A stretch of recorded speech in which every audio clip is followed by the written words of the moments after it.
ചേച്ചി ഡിസ്കഷൻസിനും ഒക്കെ വന്നിരുന്ന് കറക്റ്റായിട്ട് ചേച്ചിക്ക് പറയാനുള്ളത് ചേച്ചി എപ്പോഴും പേടിക്കാതെ സംസാരിക്കുന്ന ഒരാളാണല്ലോ.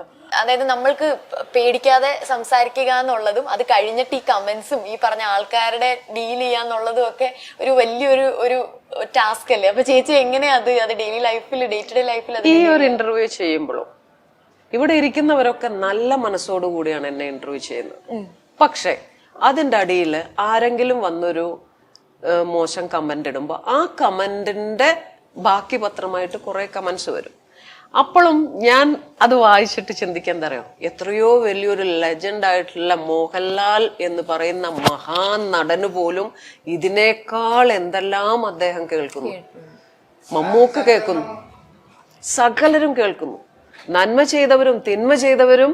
കാരണം ജോലിയും കൂലിയും ഇല്ലാത്തവർക്ക് മറ്റുള്ളവരെ ദ്രോഹിച്ച് കിട്ടുന്ന ഒരു ആത്മസംതൃപ്തി, അവരതുകൊണ്ട് ജീവിക്കുന്നു. ജീവിച്ചോട്ടെ. പക്ഷെ എന്ന് വിചാരിച്ച് എനിക്ക് പറയാനുള്ളത് പറയാതിരിക്കാനോ. വിവാദങ്ങളുടെ ഭാഗമാണല്ലോ ചേച്ചി. അതെ, എന്നെ സംബന്ധിച്ച് ഞാൻ ഒരാളെയും ഭയപ്പെട്ടിട്ടില്ല. കാരണം ഞാൻ ഭയന്ന് ജീവിച്ചാലും ഞാൻ മരിക്കും, ഭയക്കാതെ ജീവിച്ചാലും ഞാൻ മരിക്കും. മരണം നമുക്ക് സ്ഥായിയായ ഭാവമാണ്. അപ്പൊ പിന്നെ നമ്മൾ ഉള്ളത് തുറന്നു പറഞ്ഞ് ജീവിച്ചാ പോരെ, ആരെയോ പേടിക്കണ്ട. ഇപ്പൊ ഞാൻ പട്ടിണി കിടക്കുന്ന സമയത്ത്, എന്റെ ഭർത്താവ് മരിച്ച സമയത്ത്, എന്റെ മക്കൾക്ക് ഒരു നേരത്തെ ആഹാരമോ ഒരു പാക്കറ്റ് ബിസ്ക്കറ്റോ കൊണ്ടുവന്ന് തന്നിട്ടാണ് എന്നെ വിരൽ ചൂണ്ടുന്നതെങ്കിൽ ഞാനത് കേൾക്കാൻ തയ്യാറാ. അങ്ങനെയൊന്നും ഇല്ലാതെ വളരെ കഷ്ടപ്പെട്ട് എത്രയോ കല്ലും മണ്ണും ചുമന്ന് എൻ്റെ ഈ രണ്ട് മക്കളെ ഇത്രയും വലിയൊരു ജീവിതത്തിലോട്ട് കടത്തിവിട്ട എൻ്റെ അടുത്ത് വന്നിട്ട് അയ്യോ അയ്യോ എന്ന് പറയുമ്പോൾ നമുക്ക് ചിരിക്കാനേ പറ്റൂ. എൻ്റെ മക്കളും ചിരിക്കും, അത്രേ ഉള്ളൂ. ഞാൻ എന്താണെന്ന് എനിക്കാണ് ആദ്യം അറിയേണ്ടത്. നമ്മളൊരു കൂടയില് ഒരു ആടിനെയും കൊണ്ടുപോകുന്നു.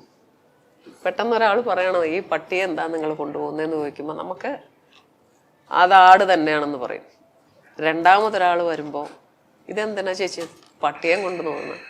അപ്പോ നമ്മളൊന്ന് ചിന്തിക്കും, അല്ല. മൂന്നാമത് നാലാമത് അഞ്ചാമത് ചോദിക്കുമ്പോൾ നമുക്ക് നമ്മളിൽ തന്നെ ഒരു സംശയം വരും, ദൈവമേ ഇത് പട്ടി തന്നെയാണോ? നമ്മളത് വലിച്ചെറിഞ്ഞിട്ട് പോകും. പക്ഷെ അവിടെയാണ് ഞാൻ എടുത്തത് ആട് തന്നെയാണ്. ഇനി ലോകം മുഴുവനും അത് പട്ടിയാന്ന് പറഞ്ഞാലും എന്നിലുള്ള വിശ്വാസം അത് ആട് തന്നെയാണെന്ന് പറഞ്ഞാൽ ഞാനത് ചുമന്നുകൊണ്ട് പോവും, എൻ്റെ വീട്ടിൽ പോവും, ഞാൻ അതിനെ വളർത്തും, കുട്ടികളുണ്ടാവും, നമ്മളത് പെറ്റുപെരുകയും ഞാൻ സമ്പന്നയാവും. ഇല്ലെങ്കിലോ അതിനെ കളഞ്ഞിട്ട് ആരാതും കൊണ്ടുപോകും. ഇതാണ് ലോകത്ത് നടക്കുന്നത്. കാരണം എല്ലാവരും ഇങ്ങനെ നിരന്തരം പറഞ്ഞുകൊണ്ടിരിക്കുമ്പോൾ ഒരാൾ അങ്ങനെയായി മാറും.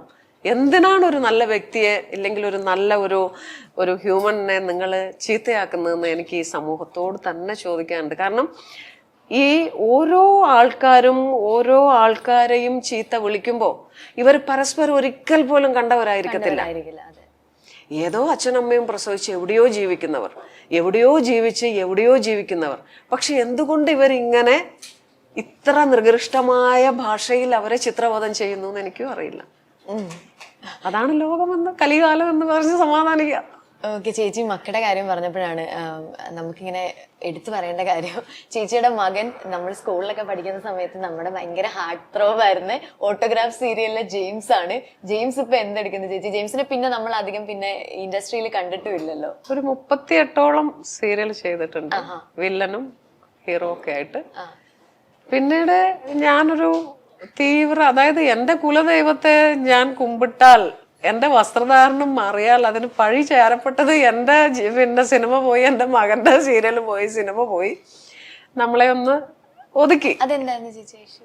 അതങ്ങനെയാണ്. നമ്മള് സത്യം തുറന്നു പറഞ്ഞാൽ നമ്മൾ അവിടെ നിന്ന് മാറ്റപ്പെടുമല്ലോ. അങ്ങനെ എന്റെ കുഞ്ഞിന്റെയും അവന്റെ മുഖത്ത്, അതായത് അവൻ അഭിനയിക്കാൻ വേണ്ടി പോവുകയാണ്. അതായത് എന്റെ ഭാര്യ എന്നെന്തോ പറഞ്ഞിട്ട് അവനൊരു ഫ്ലവേഴ്സിലൊരു നല്ല നായകനായിട്ട് അഭിനയിച്ചുകൊണ്ടിരിക്കുമ്പോൾ രാവിലെ അവന് കോള് വരുന്നു, വരണ്ട, രഞ്ജിത്തിനെ മാറ്റി.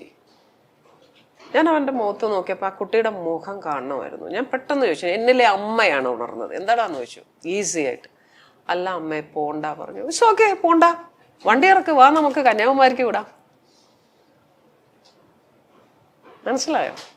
കാരണം എൻ്റെ മകന്റെ സമനില പിടിച്ചു നിർത്തിയേ പറ്റൂ. ഞാൻ സാധാരണ ഒരു ജോലി നഷ്ടപ്പെടുന്നത് പോലെയല്ല, വെള്ളിത്തിലയിൽ വെട്ടി വിളങ്ങി നിൽക്കുന്ന ഒരു സൂപ്പർ സ്റ്റാർ പോലെ തിളങ്ങി നിൽക്കുന്ന ഒരു മകനെ അടിവേരോട് പറിച്ചെറിയുമ്പോൾ അവന്റെ മനസ്സിന്റെ വേദന കാണണം നമ്മൾ. ഞാൻ അവനോട് പറഞ്ഞു, വാ പെട്ടിയെടുത്ത് മാറ്റി പോയി, നമുക്ക് ഇറങ്ങിയിട്ട് വരുമെന്നു. പിന്നീട് അവൻ മതിയാക്കി, അവനും മടുത്തു. അങ്ങനെ അവൻ അയർലൻഡിലോട്ട് അവൻ്റെ കുഞ്ഞും ഭാര്യ നേരത്തെ പോയതാണ്, അവരങ്ങോട്ട് പോയി. അവിടെ പോയി ക്രിക്കറ്റ് അത് ഇത് എന്നൊക്കെ പറഞ്ഞു അവൻ സന്തോഷവാനായിട്ടിരിക്കുന്നു. അവൻ്റെ ഡ്യൂട്ടി ഉണ്ട്, അവൻ്റെ വീട് വരും, പിന്നെ ബാക്കിയുള്ള സമയം കംപ്ലീറ്റ് ക്രിക്കറ്റ്. അവരൊരു അസല് പ്ലെയറാണ്. അവിടെ പോയി മാൻ ഓഫ് ദ മാച്ചാണ്. അതും അവിടുത്തെ വലിയ ആൾക്കാരുടെ കൂടെ ഒക്കെ. അത് നമുക്ക് സന്തോഷമാണ്. എൻ്റെ കുട്ടി ഇവിടെ അവനെ വെട്ടി മാറ്റിയവർ, ഒരു ക്രിക്കറ്റ് ടീമിൽ പോലും അവനെ ഇത് ചെയ്തവർ, ആ ഒരു നാട്ടിൽ പോയി അവനൊരു ക്രിക്കറ്റിൽ അച്ചീവ് ചെയ്ത് അതിന്റെ മെഡലുമായിട്ട് നിൽക്കുമ്പോൾ ഉള്ള ആ ഒരു ഫോട്ടോ ഒക്കെ കാണുമ്പോൾ ഇതിൽ പരം സന്തോഷം ഒരു അമ്മ എന്നുള്ള നിലയിൽ എനിക്ക് വേറെ ഒന്നുമില്ല. അതാണ് സന്തോഷം. നമ്മള് ഇത്രയും സംസാരിച്ചതിൽ നിന്ന് ചേച്ചി വളരെ പോസിറ്റീവായിട്ടാണ് എല്ലാ കാര്യങ്ങളെയും അഡ്രസ് ചെയ്യുന്ന, എല്ലാ കാര്യങ്ങളെ കുറിച്ച് സംസാരിക്കുന്നതും. ചേച്ചിക്ക് ഇഷ്ടപ്പെട്ട ഏറ്റവും ഒരു ലവബിൾ ഫാക്ടർ എന്താ? എൻ്റെ ജീവിതം, ഞാൻ, എല്ലാ മനുഷ്യരും നമ്മളെ തന്നെ മാത്രമേ സ്നേഹിക്കുന്നുള്ളൂ. നമ്മൾ ചുമ്മാ പറയാണ് അവരെ സ്നേഹിക്കുന്നു, ഇവരെ സ്നേഹിക്കുന്നു, എനിക്ക് അവരെ ഇഷ്ടമാണ്, ഇവരെ ഇഷ്ടമാണ്. അതിനോട് ഒരിക്കലും ഞാൻ യോജിക്കില്ല. പൊട്ടത്തെറ്റാത്. നമ്മൾ ആദ്യം സ്നേഹിക്കുന്നു. ഒന്നും വേണ്ട, ഒരു ദിവസം നമ്മൾ എത്ര പ്രാവശ്യം കണ്ണാടിയിൽ നോക്കും?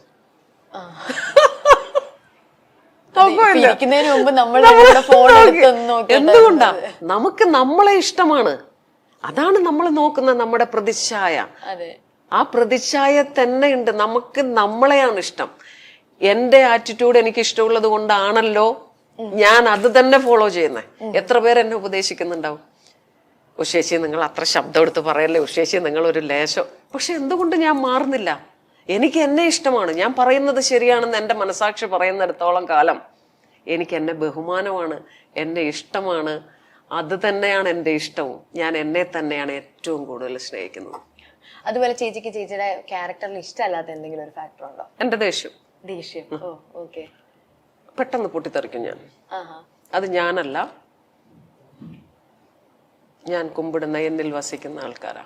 അതെങ്ങനെയാന്ന് പറഞ്ഞ് മനസ്സിലാക്കി തരാൻ എല്ലാവരും പറയാം അവർക്ക് ഭ്രാന്ത ഇല്ലെങ്കിൽ വട്ടാന്നൊക്കെ. അല്ല, ഒരു നോർമലായ ഞാൻ വേറെ. പക്ഷെ എന്നെ നിരന്തരമായി ഇൻസൾട്ട് ചെയ്യുമ്പോൾ ഞാൻ ചിരിച്ചു മാറിപ്പോകുമെന്ന് വിചാരിക്കാം. പക്ഷെ എന്നിലെ ആ ശക്തി പെട്ടെന്ന് പ്രകോപിതയാവും. നമ്മളെല്ലാം ദൈവത്തെ ഭജിക്കുമ്പോൾ ആ ദൈവത്തിന് നമ്മളോടുള്ള ഇഷ്ടം കൊണ്ട് നമ്മളെ നിരന്തരം ഒരാൾ ഉപദ്രവിക്കുന്നെങ്കിൽ അവരവിടെ നമ്മൾ അന്നേരം എൻ്റെ ശബ്ദമൊക്കെ മാറും.